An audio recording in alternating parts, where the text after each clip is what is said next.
Hello student, teach town academy में आपका स्वागत है। आज हम लोग class 10th science important question answer पढ़ेंगे जो कि 2025 में पूछने वाले हैं। यह क्वेश्चन हर बार जो पूछे जाते हैं उस वैसा ही क्वेश्चन आप लोग को मैं बताऊंगा। चलिए हम लोग क्वेश्चन की तरफ चलते हैं। पहला क्वेश्चन है, प्रकाश की किरण गमन करती है। आपके 4 ऑप्शन है।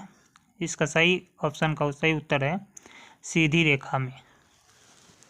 प्रकाश की रेखा जो है गमन करती है किस सीधी रेखा में। अगला सवाल है, प्रकाश का वेग न्यूनतम होता है। 4 ऑप्शन है जिसका सही उत्तर होगा ऑप्शन डी, कांच में।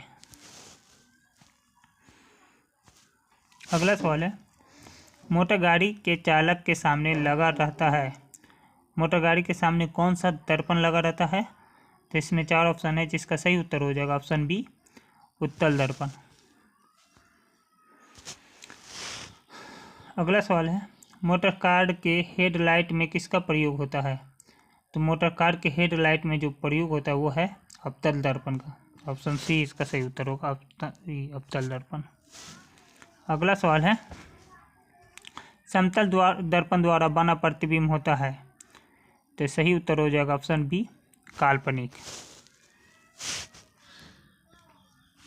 अगला सवाल है, लेंस की क्षमता का SI मात्रक क्या होता है? तो इसका सही उत्तर हो जाएगा ऑप्शन ए, डायोप्टर। अगला सवाल है, प्रकाश की किरण पथ दर्शाने वाली चित्रों को कहा जाता है। इसका सही उत्तर हो जाएगा ऑप्शन ए, किरण आरेख। अगला सवाल है, 2D क्षमता वाले लेंस की फोकसांतर होती है। तो इसका सही उत्तर हो जाएगा ऑप्शन डी, 50 सेंटीमीटर। अगला सवाल है, प्रकाश की किरणों के समूह को कहते हैं। प्रकाश की किरणों के समूह को क्या कहते हैं? 4 ऑप्शन है जिसका सही उत्तर हो जाएगा ऑप्शन बी, किरण पुंज। अगला सवाल है, उत्तल लेंस की क्षमता होती है। उत्तल लेंस की क्षमता जो होती है वो धनात्मक होती है और अवतल लेंस की ऋणात्मक। तो उत्तल लेंस का यहाँ पूछ रहा है तो इसका सही उत्तर हो जाएगा धनात्मक। वही अवतल लेंस का अगर पूछता तो इसका उत्तर हो जाएगा ऋणात्मक। अगला सवाल है, उत्तल लेंस को कहते हैं। तो उत्तल लेंस को जो हम लोग कहते हैं वो अभिसारी लेंस कहते हैं और अवतल लेंस को अपसारी लेंस। ये सब बातें आप लोग ध्यान में रखिएगा। अगला सवाल है, निम्न में कौन सा पदार्थ लेंस बनाने के लिए प्रयुक्त नहीं किया जाता सकता? तो लेंस बनाने में जल का और कांच का, प्लास्टिक तीनों का प्रयोग होता है लेकिन मिट्टी का प्रयोग नहीं होता है। तो इसका सही उत्तर हो जाएगा ऑप्शन डी, मिट्टी। मिट्टी का लेंस बनाने में प्रयोग नहीं किया जाता है। अगला सवाल है, किस दर्पण से हमेशा वस्तु से छोटा प्रतिबिंब प्राप्त होता है? इसका सही उत्तर होगा ऑप्शन बी, उत्तल दर्पण। अगला सवाल है, प्रकाश के परावर्तन के कितने नियम हैं? 4 ऑप्शन है जिसका सही उत्तर होगा ऑप्शन दो, बी, 2 ऑप्शन। प्रकाश का परावर्तन के भी 2 नियम होते हैं और अपवर्तन के भी 2 नियम होते हैं। ठीक है, प्रकाश का परावर्तन या अपवर्तन कुछ भी पूछे इसका उत्तर हो जाएगा ऑप्शन 2 ही होते हैं नियम। अगला सवाल है, प्रकाश की किरण हवा से कांच में प्रवेश करती है तो मुड़ जाती है। इसका सही उत्तर हो जाएगा ऑप्शन बी, अभिलंब के निकट। अगला सवाल है,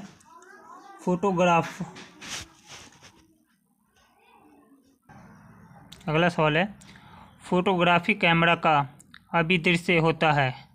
इसका सही उत्तर होगा ऑप्शन ए, उत्तल लेंस। अगला सवाल है, साइड मिरर के रूप में प्रयुक्त होता है। तो साइड मिरर के रूप में जो प्रयोग किया जाता है तो उसको करते हैं उत्तल दर्पण को साइड मिरर के रूप में प्रयोग किया जाता है। अगला सवाल है, समतल दर्पण में किस वस्तु का सरल सूक्ष्मदर्शी में किस का उपयोग होता है? तो सरल सूक्ष्मदर्शी में जो है उत्तल लेंस का प्रयोग होता है। अगला सवाल है, लेंस के द्वारा कोई प्रतिबिंब बनता है। इसका उत्तर हो जाएगा ऑप्शन बी, अवतल। अगला सवाल है, परावर्तन के नियम से आधारित होता है। ऑप्शन इसका सही उत्तर होगा आपतन कोण के बराबर परावर्तन कोण। ये प्रकाश के परावर्तन का दूसरा नियम है, आपतन कोण बराबर परावर्तन कोण। अगला सवाल है, काल्पनिक प्रतिबिंब होता है। उत्तर हो जाएगा सीधा। अगला सवाल है, दाढ़ी बनाने में कौन सा दर्पण का प्रयोग होता है। तो सही उत्तर हो जाएगा ऑप्शन सी, अवतल दर्पण। अगला सवाल है, किसी माध्यम के अपवर्तनांक का मान होता है। तो इसका सही उत्तर हो जाएगा ऑप्शन ए, sin i बटा sin r। अगला सवाल है, एक उत्तल लेंस होता है। सही उत्तर हो जाएगा ऑप्शन इसका सी सही उत्तर है, किनारों की अपेक्षा बीच में मोटा। अगला सवाल है, अवतल लेंस का वर्धन m बराबर क्या होता है। तो सही उत्तर हो जाएगा ऑप्शन डी, m बराबर v बटा u। अगला सवाल है, मानव नेत्र के किस भाग पर वस्तु का प्रतिबिंब बनते हैं। तो इसका सही उत्तर हो जाएगा ऑप्शन डी, रेटिना या दृष्टिपटल पे। अगला सवाल है, तारों के टिमटिमाने की व्याख्या किस सिद्धांत पर आधारित है। तो इसका सही उत्तर हो जाएगा ऑप्शन ए, अपवर्तन के सिद्धांत पर। अगला सवाल है, नेत्र लेंस की फोकस दूरी अधिक हो जाने से कौन सा दृष्टि दोष होता है। इसका सही उत्तर हो जाएगा ऑप्शन बी, दूरदृष्टि दोष। अगला सवाल है, नेत्र में किसी वस्तु का बना प्रतिबिंब होता है। नेत्र में जो वस्तु का बना प्रतिबिंब होता है, तो इसका सही उत्तर हो जाएगा वास्तविक, उल्टा तथा छोटा। कोई भी नेत्र पर के सामने जो वस्तु बनता है वो तो वास्तविक बनता है या उल्टा बनता है या छोटा बनता है। अगला सवाल है, जो नेत्र के निकट स्थित वस्तु को स्पष्ट नहीं देख पाता उन्हें नेत्र में होता है। जो व्यक्ति नेत्र के निकट या निकट वाली वस्तु को स्पष्ट नहीं देख सकते हैं तो उसे कौन सा बीमारी होती है। तो उसको उत्तर हो जाएगा दूरदृष्टि दोष। अगला सवाल है, श्वेत प्रकाश की किरण जब किसी प्रिज्म से होकर गुजरती है तब जो रंग सबसे अधिक विचलित होती है वह है। तो इसका सही उत्तर हो जाएगा ऑप्शन सी, बैगनी। अगला सवाल है, अपने लेंस की फोकस दूरी को बदलकर दूर या निकट की वस्तु को साफ देख सकने के आँख के गुण को कहते हैं। इसका उत्तर हो जाएगा ऑप्शन बी, सामंजन क्षमता। अगला सवाल है, एक स्वस्थ मानव नेत्र के लिए निकट तथा दूर बिंदु क्रमशः होते हैं। इसका सही उत्तर हो जाएगा 25 सेंटीमीटर या अनंत। कहने का मतलब ये है कि कोई व्यक्ति अगर निकट की वस्तु को देखने की बात होगी तो 25 सेंटीमीटर से निकट वस्तु को नहीं देख सकती है। वही दूर की वस्तु को देखनी हो तो वो बहुत लंबी से दूरी तक हम लोग देख सकते हैं। तो इसका सही उत्तर हो जाएगा ऑप्शन डी, अगर निकट की वस्तु को स्पष्ट व्यक्ति देख सकते हैं तो 25 सेंटीमीटर पर, और दूर की वस्तु को तो अनंत। अगला सवाल है, श्वेत रंग कितने रंगों के मेल से बना है। इसका सही उत्तर हो जाएगा ऑप्शन डी, 7 रंग। इंद्रधनुष का बनना किस परिघटना पर आधारित है। इसका सही उत्तर हो जाएगा ऑप्शन सी, प्रकाश का वर्ण विक्षेपण। अगला सवाल है, स्पेक्ट्रम प्राप्त करने के लिए किसका प्रयोग किया जाता है। सही उत्तर हो जाएगा ऑप्शन डी, प्रिज्म का। स्पेक्ट्रम में किस रंग की किरण का विचलन झुकाव कम होता है। तो इसका सही उत्तर हो जाएगा ऑप्शन ए, लाल। अगला सवाल है, आकाश के किस रंग में का तरंग दैर्घ्य सबसे कम होता है। तो इसका उत्तर हो जाएगा ऑप्शन ए, बैगनी। आकाश का रंग नीला प्रतीत होता है। इसका सही उत्तर हो जाएगा ऑप्शन बी, प्रकाश का प्रकीर्णन के कारण। अगला सवाल है, सिग्नल की व्याख्या कहाँ होती है। तो सही उत्तर हो जाएगा ऑप्शन ए, मस्तिष्क में। दूरदृष्टि वाली आंखें साफ साफ देख सकती है। तो इसका सही उत्तर हो जाएगा ऑप्शन ए, दूर की वस्तु को। अगला सवाल है, दीर्घ दृष्टि दोष का होने का क्या कारण है। इसका सही उत्तर हो जाएगा ऑप्शन डी, अभिनेत्र लेंस की फोकस दूरी का अत्यधिक हो जाना। अगला सवाल है, प्रकाश का प्राथमिक वर्ण कौन सा है। तो इसका उत्तर हो जाएगा लाल, नीला, हरा। ये तीनों ही प्रकाश का प्राथमिक रंग ही होता है। अगला सवाल है विद्युत प्रतिरोध का ऐसा मात्रक क्या होता है? तो इसका सही उत्तर हो जाएगा ऑप्शन सी, ओम। अगला सवाल है विद्युत धारा का मात्रक होता है? तो इसका सही उत्तर हो जाएगा विद्युत धारा का ऐसा मात्रक क्या होता है? तो एम्पियर। अगला सवाल है 1 ओम, 2 ओम और 3 ओम के तीनों प्रतिरोध को श्रेणी क्रम पर जोड़ने का समतुल्य प्रतिरोध क्या होगा? दोस्तों, अगर श्रेणी क्रम की बात होगी तो जितना ओम भी रहेगा उसको हम लोग क्या करेंगे? ऐड कर देंगे। तो 1 और 2 3 3 6, तो इसका उत्तर हो जाएगा ऑप्शन डी, 6 ओम। अगला सवाल है विभवांतर का या विभव का ऐसा मात्रक क्या होता है? इसका उत्तर हो जाएगा वोल्ट। विभवांतर का भी ऐसा ही मात्रक वोल्ट होता है, विभव का भी ऐसा ही मात्रक वोल्ट होता है।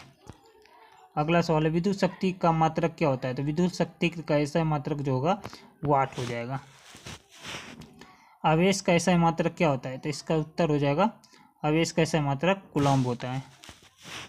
अगला सवाल है अमीटर की विद्युत परिपथ कैसे जोड़ा जाता है? तो अमीटर को हम लोग श्रेणी क्रम में और वोल्ट मीटर को समांतर क्रम में जोड़ते हैं।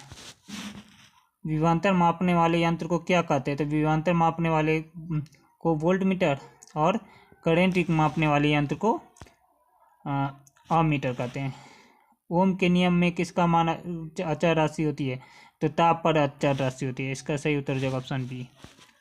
अगला सवाल है 1 वाट कितने जूल बराबर होते हैं? तो इसका सही उत्तर हो जाएगा ऑप्शन ए, 3600 जूल।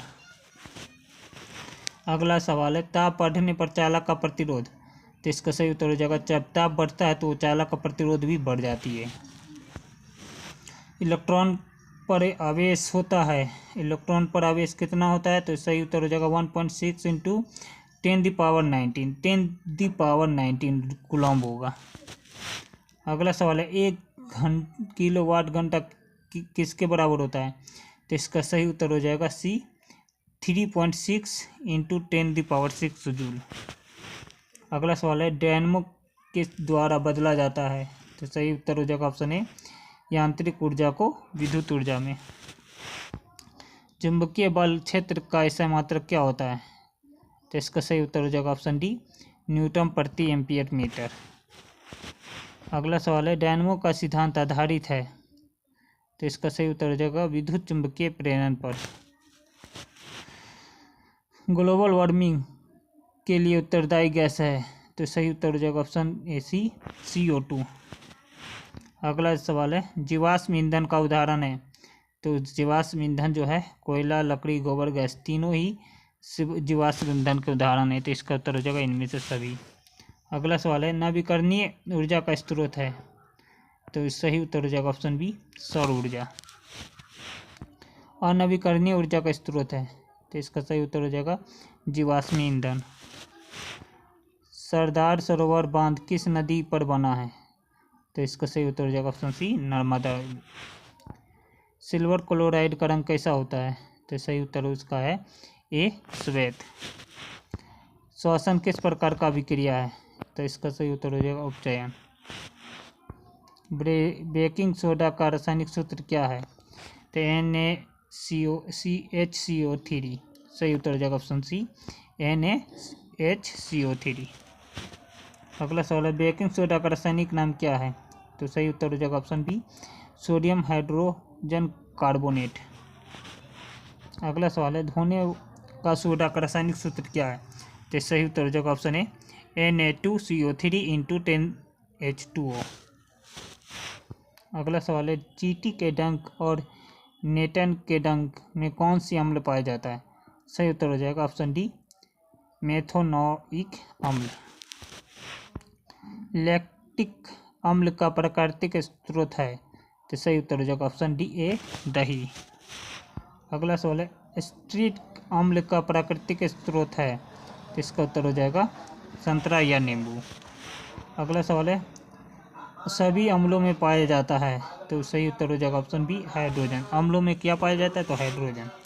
हमारे शरीर का pH का परास के बीच कार्य करता है? तो हमारा शरीर है जो 7 से 7.8 के बीच काम करता है। ऑप्शन बी इसका सही उत्तर हो जाएगा। अगला सवाल है किसी भी उदासीन विलयन का pH मान होता है? तो उदासीन विलयन का pH मान होता है 7। बी ऑप्शन इसका सही है। प्लास्टर ऑफ पेरिस का रासायनिक सूत्र क्या है? तो सही उत्तर हो जाएगा ऑप्शन CaSO4 12H2O। चीनी का रासायनिक सूत्र क्या है? C12H22O11। ऑप्शन सी इसका सही है। अगला सवाल है संगमरमर का रासायनिक सूत्र क्या है? तो इसका सही उत्तर हो जाएगा CaCO3। CaCO, इसका ऑप्शन ए सही उत्तर है, CaCO3। अगला सवाल है सल्फ्यूरिक अम्ल का अनुसूत्र क्या है? सल्फ्यूरिक का जो अनुसूत्र होता है H2SO4। इसका ऑप्शन सही है बी। अगला सवाल है हीलियम कैसा तत्व है? तो इसका उत्तर हो जाएगा अक्रिय गैस। अगला सवाल है श्वेत क्रिया के दौरान कितनी प्रतिशत ऊर्जा का ताप के रूप में निष्कासित होती है? तो इसका सही उत्तर हो जाएगा ऑप्शन ए 20%। अगला सवाल है पौधों में वायवीय भागों के जल निष्कर्षण की क्रिया को कहलाती है? उसका सही उत्तर हो जाएगा ऑप्शन डी वाष्पोत्सर्जन। कौन सी क्रिया सभी जीवों के लिए अनिवार्य है? तो इसका सही उत्तर हो जाएगा श्वसन। अगला सवाल है प्रकाश संश्लेषण द्वारा किसकी प्राप्ति होती है? तो प्रकाश संश्लेषण द्वारा जो है ग्लूकोज की प्राप्ति होती है। तो इसका सही उत्तर है ऑप्शन सी ग्लूकोज। कोशिका झिल्ली किस प्रकार की झिल्ली है? तो इसका सही उत्तर हो जाएगा ऑप्शन सी अर्धपरागामी। अगला सवाल है दही के जमने में निम्नलिखित में से कौन सी क्रिया होती है? तो सही उत्तर हो जाएगा ऑप्शन सी किण्वन। अगला सवाल है क्लोरोफिल वर्णक का रंग कैसा होता है? तो इसका सही उत्तर हो जाएगा ऑप्शन ए हरा। इसका सही अगला सवाल है शरीर में भोजन का पाचन किस प्रकार की अभिक्रिया है? तो ऑप्शन है ए इसका सही उत्तर है उपचयन। अगला सवाल है मनुष्य के सांसों लेने और छोड़ने की क्रिया को क्या कहते हैं? तो इसका श्वसनवास इसका सही उत्तर हो जाएगा ऑप्शन ए श्वसनवास। अगला सवाल है कूटपाथ किस में पाया जाता है? तो सही उत्तर हो जाएगा ऑप्शन सी अमीबा में। अगला सवाल है वाष्पोत्सर्जन कैसी अभिक्रिया प्रक्रिया है? तो इसका सही उत्तर हो जाएगा ऑप्शन बी भौतिक। अगला सवाल है स्वपोषी पोषण के लिए आवश्यक है? तो इसका सही उत्तर हो जाएगा क्लोरोफिल, कार्बन डाइऑक्साइड, जल, सूर्य का प्रकाश, सभी यानी स्वपोषी पोषण के लिए जो हो पोषण के लिए क्या जरूरी है? तो सूर्य की भी ज़रूरत होती है, क्लोरोफिल की भी, और कार्बन डाइऑक्साइड और तथा जल सभी की ज़रूरत पड़ती है। तो इसका सही उत्तर हो जाएगा ऑप्शन डी इनमें से सभी।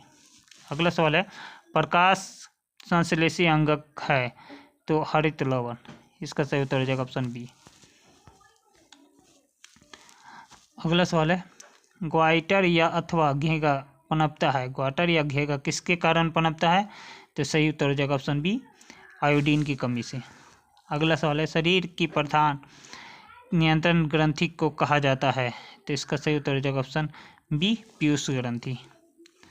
अगला सवाल है इंसुलिन की कमी के कारण कौन सा रोग होता है? तो सही उत्तर हो जाएगा आपका डी मधुमेह। इंसुलिन की कमी के कारण कौन सा रोग होता है? तो मधुमेह।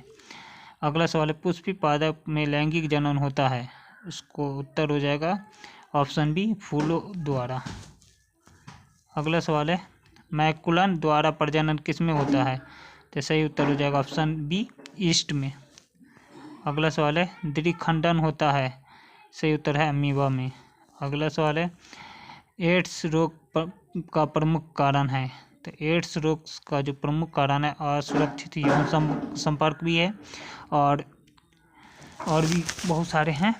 तो दोस्तों ये हमारे 100 क्वेश्चन हैं, ये सब आप लोग 1 से 2 बार ज़रूर देखें और ये सब अच्छे से याद कर लें। ये 2025 के एग्ज़ाम में 100% इसी में से क्वेश्चन आएंगे। धन्यवाद।